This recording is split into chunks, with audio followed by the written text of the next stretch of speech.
Boa noite. Eu sou Carlos Lopes e este é o Caderno Regional. Veja os destaques da edição desta quarta-feira. Mais água. Outono começa com promessa de muitas chuvas na Baixada Santista. Menos mosquitos. Ação em Santos combate o Aedes aegypti, vetor da dengue, febre amarela e outras doenças. Nenhuma aula. Professores de Cubatão anunciam greve por tempo indeterminado. É notícia, é prestação de serviço. É o Caderno Regional que está começando.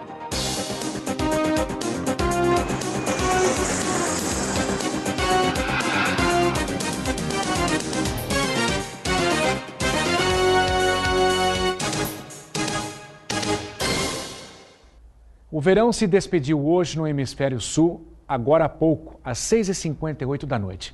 O outono chegou com um alerta de mais chuvas intensas, raios, fortes ventos e subida da maré na região. Céu parcialmente encoberto e temperaturas mais amenas nas últimas horas do verão. Foram 3 meses de muito calor e sol por aqui. Uma temperatura agradável, tem dias que estava um pouco quente, até para andar com os cães. Mas graças a Deus foi bom, deu para trabalhar bem. Foi bom, praia, caminhada, foi bom. O verão também foi marcado por tempestades, alagamentos e transtornos aos moradores. Segundo a Defesa Civil de Santos, o acumulado de chuvas foi 15% maior que a média dos últimos 25 anos. Nos primeiros dias do outono, o tempo vai continuar intenso na Baixada Santista. A Defesa Civil do Estado emitiu um alerta para chuvas intensas, raios, granizos e ventos fortes até sexta-feira, por causa de uma nova frente fria. Os ventos intensos também vão deixar o mar agitado. O Núcleo de Pesquisas Hidrodinâmicas, o NPH da Unisanta, informa que a maré deve subir 1,90 m na próxima madrugada e 2 metros nesta quinta-feira à tarde. O professor Renan Ribeiro explica que, nesse caso, é decretado alerta, segundo o Plano Municipal de Contingência para Ressacas de Santos. Estão previstos alagamentos na cidade e São Vicente. Bairro da Zona Noroeste, em Santos, bairro do Jockey Club, em São Vicente, eles podem ter alagamentos pontuais só por conta dessa subida da maré. E o problema, logicamente, pode se agravar se uma chuva acontecer em conjunto com esses picos de maré. Não passem alagamento. Evitem alagamento e evitem esses locais de inundação, de enxurrada. Muitas vezes a água no joelho pode ser um perigo, se ela tiver com velocidade, ela pode arrastar uma pessoa. E é importante, então, que evite esses locais. Para aquelas pessoas que moram em locais próximos à encosta, muitas vezes a talude, começou a chover muito, verificou qualquer anormalidade na sua casa, uma rachadura, uma trinca que começou a aumentar, muita quantidade de água, água com barro descendo, verificou que teve qualquer anomalia de angulação de poste, de árvore, saia do local imediatamente, procure a orientação da Defesa Civil do município e dos órgãos de segurança. Apesar da queda no número de casos no comparativo com anos anteriores, a Prefeitura de Santos continua intensificando o combate ao mosquito transmissor da dengue, zika e chikungunya. As equipes vão a campo com uma só missão: impedir a proliferação do mosquito Aedes aegypti. A batalha foi no Gonzaga. Nesse estacionamento, onde ficam carrinhos de praia, os agentes encontraram vários recipientes que poderiam se tornar criadouros. A água acumulada foi jogada fora e os baldes colocados de cabeça para baixo. E durante a vistoria, um triste flagrante: um pneu cheio de água. Estava condicionado atrás desses carrinhos da praia, no lugar perfeito que ele quer, escuro, com água, e já estava cheio de larva. E a gente fez o controle mecânico, esvaziando o pneu, e vamos passar orientações para o proprietário do imóvel. Esse ano, em Santos, até hoje, foram registrados 9 casos de dengue e 1 de zika. 2 desses casos de dengue foram aqui, no bairro do Gonzaga. Se você for comparar com outros anos, quando a epidemia estava no auge e Santos registrava 400 até 500 casos por semana, esse número, 9 casos, é bem pequeno. Mesmo assim, a luz de alerta continua acesa. Não dá para bobear. E é por isso que a Prefeitura continua realizando essas medidas de controle, como o mutirão de hoje. Mas o recado principal é: cada um tem que fazer a sua parte. Tem que tomar muito cuidado, porque senão a dengue, a zika e a chikungunya podem chegar até você e até mim. O chefe da seção de controle de vetores, Dr. Marcelo Brena, classifica a situação do pneu, que nós vimos no começo da reportagem, como grave e reforça que o combate ao mosquito é dever de todos. Se as pessoas não se envolverem, não continuarem lembrando, rememorando de que qualquer lugar que acumule água é um potencial criador do mosquito, nós não vamos conseguir efetivamente reduzir essa infestação, reduzir a população de mosquitos e assim ter menos risco das doenças. Então, o pneu eu acho que é talvez o exemplo mais emblemático. Primeiro que assim, pneu não pode ficar jogado em qualquer lugar. Ele não pode ser descartado também de forma irregular pelos riscos ambientais. Então, o pneu tem que ser bem administrado. O pneu tem alguma utilidade, guarda num lugar coberto e, obviamente, o pneu seco. Porque senão ele certamente vai virar um criador de mosquitos. Gente, vamos eliminar qualquer tipo de objeto que possa acumular água. Março é o mês da conscientização da endometriose, doença que pode causar infertilidade e atinge 176 milhões de mulheres em todo o mundo. Conseguir um rápido diagnóstico ainda é um desafio. Esta consultora de recursos humanos só descobriu que tinha endometriose quando tentou engravidar. Foram mais de 10 anos sem saber que tinha a doença. Tive dor, nunca tive nada, não sentia nada. Tinha o ciclo menstrual normal, nunca tive cólica, não sentia nada. Como é que você descobriu então? Porque eu tentei engravidar, tentei fazer o processo de engravidar normal e não consegui, comecei a ter dificuldade. Foram necessárias várias fertilizações artificiais para realizar o sonho de ser mãe. Depois de uma gravidez de risco, há 1 ano e 7 meses, Fúvia teve o primeiro e único filho. No parto, precisou passar por uma cirurgia para a retirada do útero. Hoje eu tô curada, depois de ter tirado tudo também, né? A endometriose me judiou um pouquinho. Depois de ter feito 8 fertilizações, ter conseguido essa gravidez com todo o sacrifício do mundo, os meus órgãos internos já estavam muito comprometidos, muito mexidos por causa da endometriose, por causa das cirurgias. E aí eu tive que tirar o outro ovário e o útero. Esta ginecologista alerta que 1 em cada 10 mulheres tem endometriose. Ela é um processo inflamatório, vamos dizer assim, de algumas células que deveriam permanecer na parte interna do útero, que por algum motivo acabam saindo desse sítio local, se implantando em intestino, em ovário, em outros locais que não dentro do útero. Ainda é difícil descobrir a endometriose e detectar essa doença?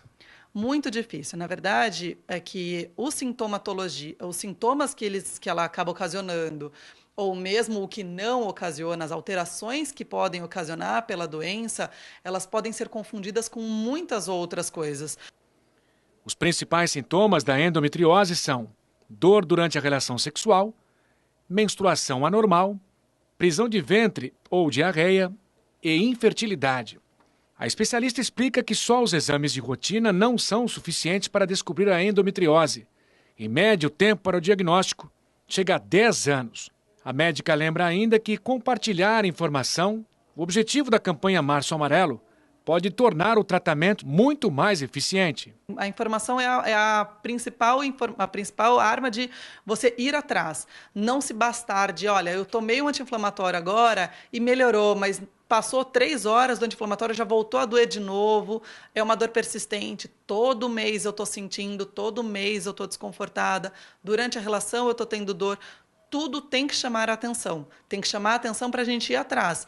Existem exames menos invasivos do que a laparoscopia, mas são exames que a gente tem que ter uma indicação criteriosa, porque também não são tão simples, que seria um ultrassom transvaginal, mas com preparo intestinal. Então, não é qualquer pessoa que vai falar assim, vou fazer um preparo intestinal para fazer uma ultrassonografia para investigar. Então, a gente tem que sempre suspeitar.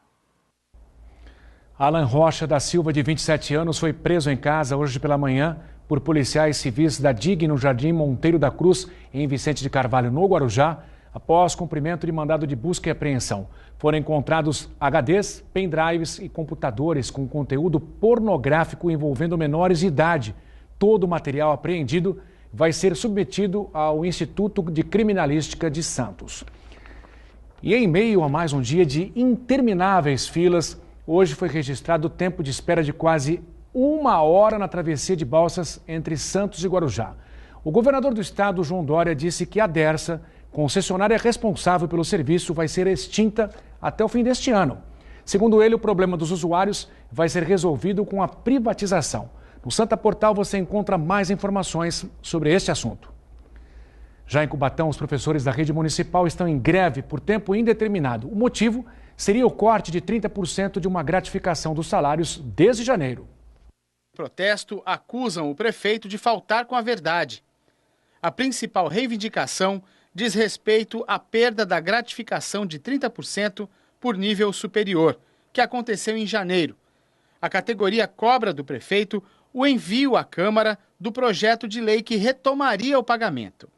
A presidente do sindicato diz que as perdas são grandes e nada tem sido feito pelos professores. Nós tivemos, nos últimos anos, perdas salariais assim, bem significativas.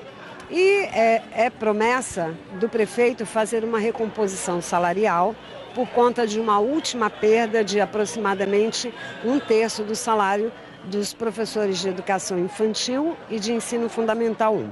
Só que essa recomposição está muito demorada.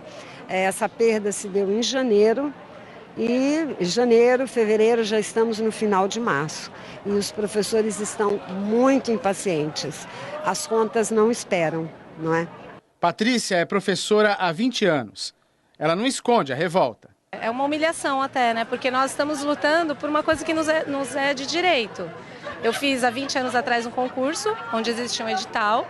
Lá me garantia uma série de direitos. Inclusive foi essa a minha escolha, de ter optado por uma rede pública e não privada. Só que hoje todos esses direitos foram tomados, foram retirados. E assim, o nosso orçamento reduziu bruscamente. Assim, eu tive que reduzir várias coisas na minha casa. Tem professores em situação pior, porque pagam aluguel e esse valor de 30%, ou essa redução na jornada que não foi paga, pesa, né, no orçamento, que a pessoa conta com aquele salário e não tem. A professora diz que está cada vez mais difícil exercer o magistério em Cubatão. Tem muitas pessoas que não estão conseguindo pagar o aluguel, algumas pessoas que fizeram financiamento de veículo, financiamento de casa também não estão conseguindo honrar com essas dívidas.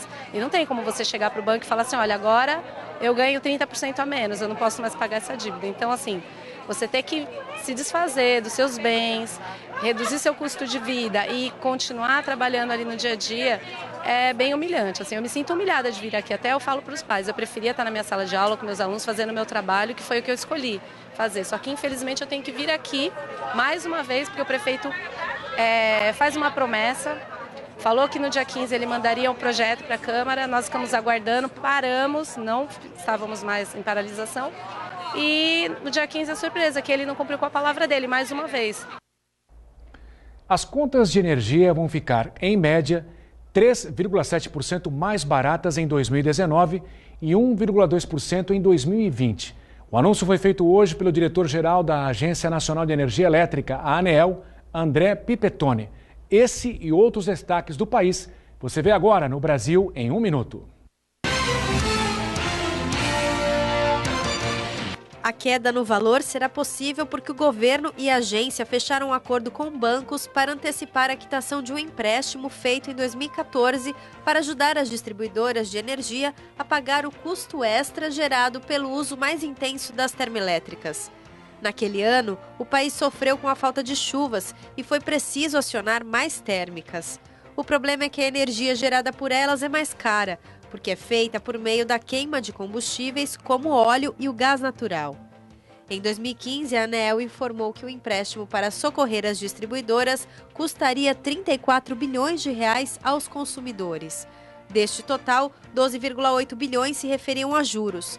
Com a quitação antecipada do empréstimo, os consumidores deixarão de pagar 6,4 bilhões nas contas de luz em 2019.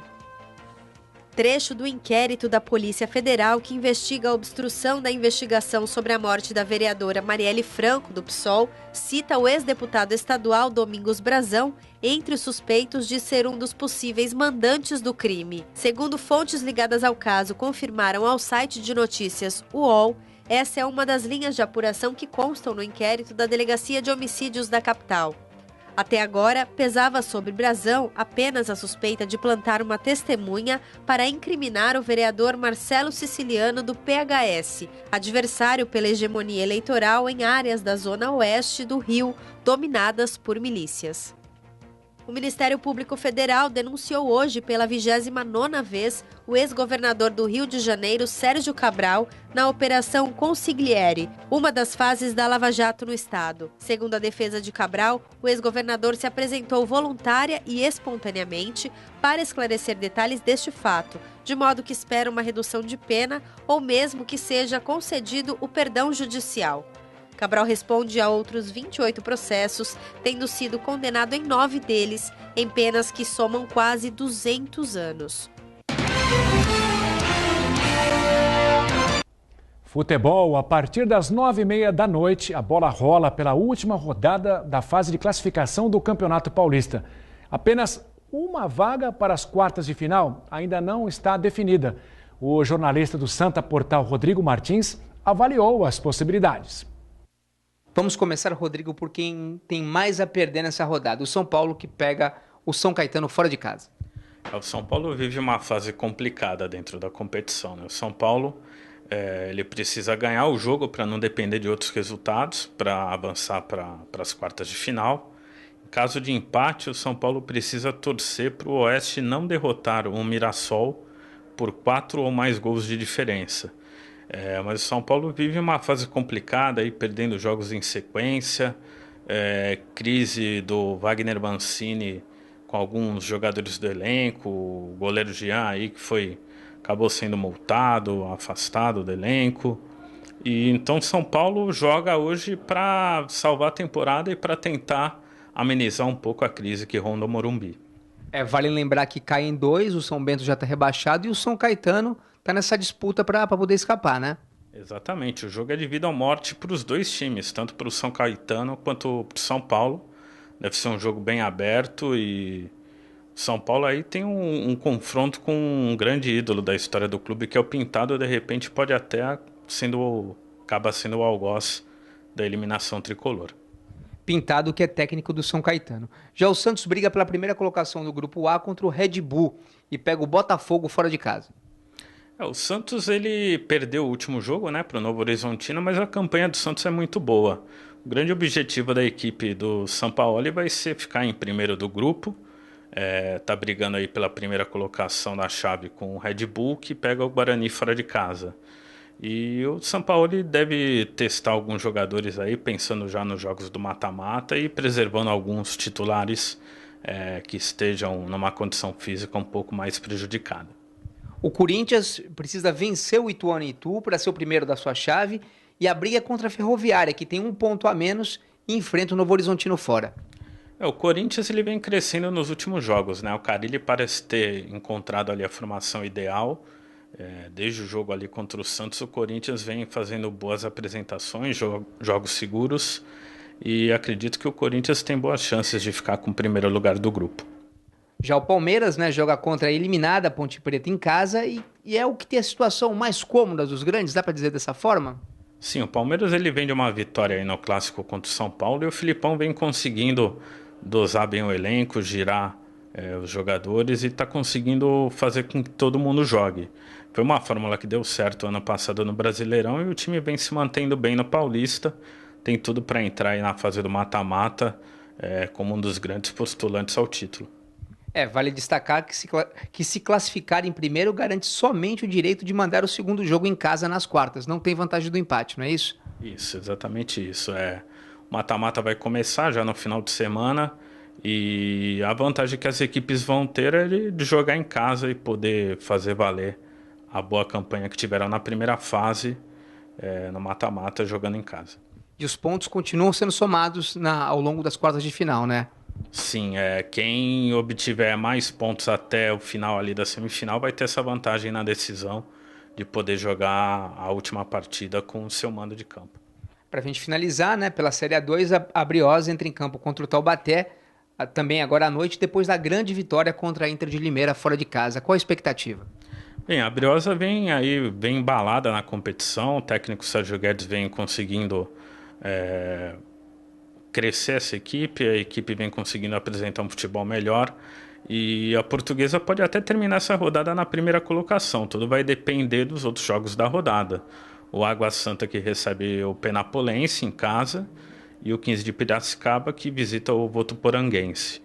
Então a expectativa é que a Briosa possa fazer um bom jogo no Vale do Paraíba, de repente voltar com uma vitória, quem sabe aí com a liderança da competição. Lembrando que depois dessa partida vão ter só 2 partidas até o final da primeira fase, e é o mesmo esquema da primeira divisão. Quem tiver a vantagem vai poder decidir em casa no mata-mata ali da A2. Sobem quantos? Sobem 2 equipes, sistema de quartas de final, depois semifinal. Os 2 finalistas sobem para a primeira divisão no ano que vem. Faltam um pouco mais de 3 semanas para a disputa do Campeonato Brasileiro Absoluto de Natação, o troféu Maria Lenk. E a equipe da Unisanta está no auge da preparação para essa disputa. E quem está aqui para comentar as chances dos nadadores de Santos é a comentarista e também a atleta Catarina Ganzelli. Boa noite, Catarina. Boa noite, Carlão. Muito bom recebê-la aqui. Sempre muito bom poder vir contribuir para o Caderno Regional também e para Santa Cecília como um todo, né? Obrigado. Catarina, para começar, a Unisanta, o ano passado, ficou em 3º lugar. O que esperar? Quais as perspectivas para a edição de 2019? Pensando como equipe, eu acredito que a gente vise o 3º lugar também, né? Toda a comissão técnica. É meio complicado pela fórmula de cada equipe, né? Os ponteiros, a gente já consegue ter uma prévia, um cálculo dos pontos, né? Então é difícil distinguir muito a colocação entre equipes. Claro que isso pode variar.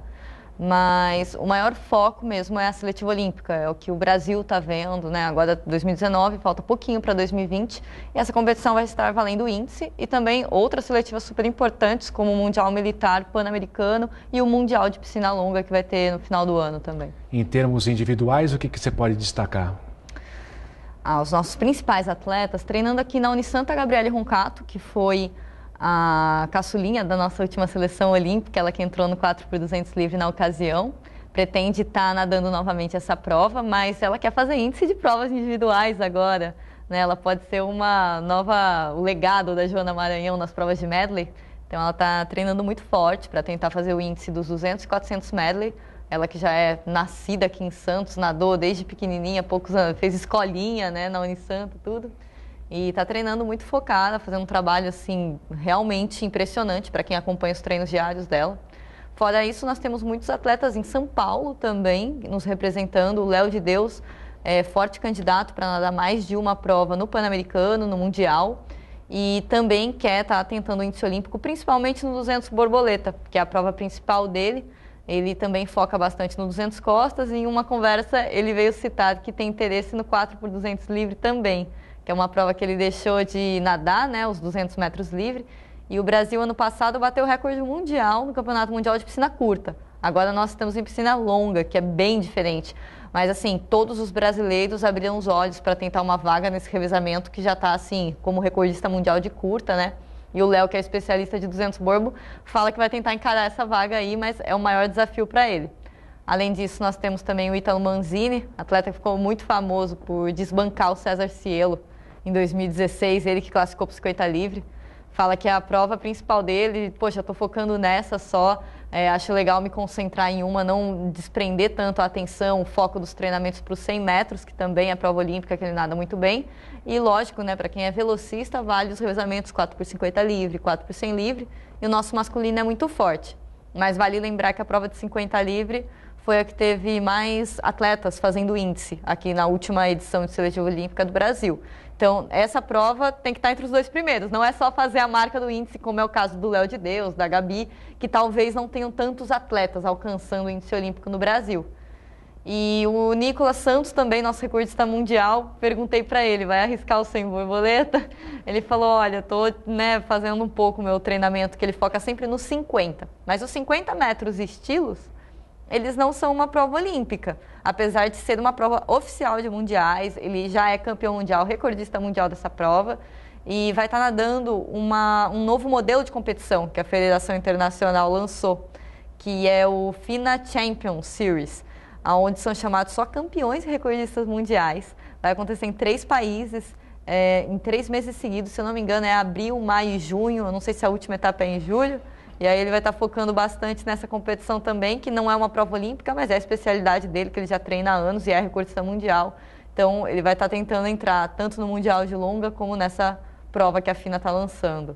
acho que assim, os principais destaques da Unisanta estão aí. Lógico que a gente tem muito mais gente com potencial de atingir também índices internacionais. Você que também pertence à equipe, também está se preparando, né? Madrugando sempre. Sim. Como é que tem sido a preparação dos atletas? A preparação já está, né, no auge, como dissemos no começo, né? Esse final de semana a gente vai ter uma competição aqui na Unisanta, um torneio regional. Convido todos que estiverem assistindo para vir assistir aqui. É uma etapa bem legal de preparação, é um torneio assim que acontece em um dia. É realmente um teste para os atletas, uma etapa do treinamento. Eu, infelizmente, não vou estar presente nessa competição do torneio regional, mas é a primeira prova, o primeiro teste de você ver, pô, meu treinamento está dando certo, eu tenho que mudar alguma coisa, que ainda temos 3 semanas, dá tempo de fazer alguns ajustes finos. Claro que os atletas estão bem cansados, tirando alguns que vão estar tentando fazer índice para essa competição.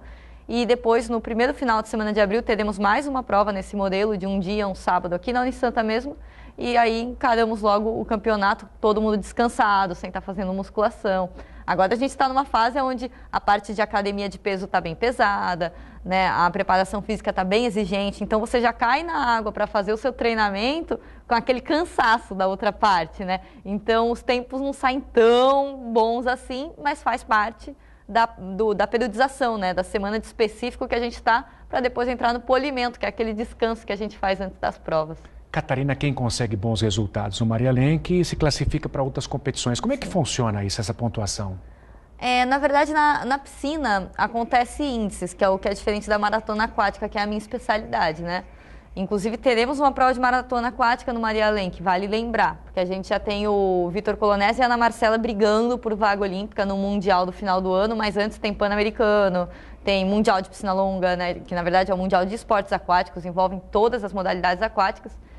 E na piscina você tem que registrar o índice exigido para a competição, seja ela um Pan-Americano, um Campeonato Mundial de Esportes Aquáticos ou uma Olimpíada, porém só são 2 representantes por prova.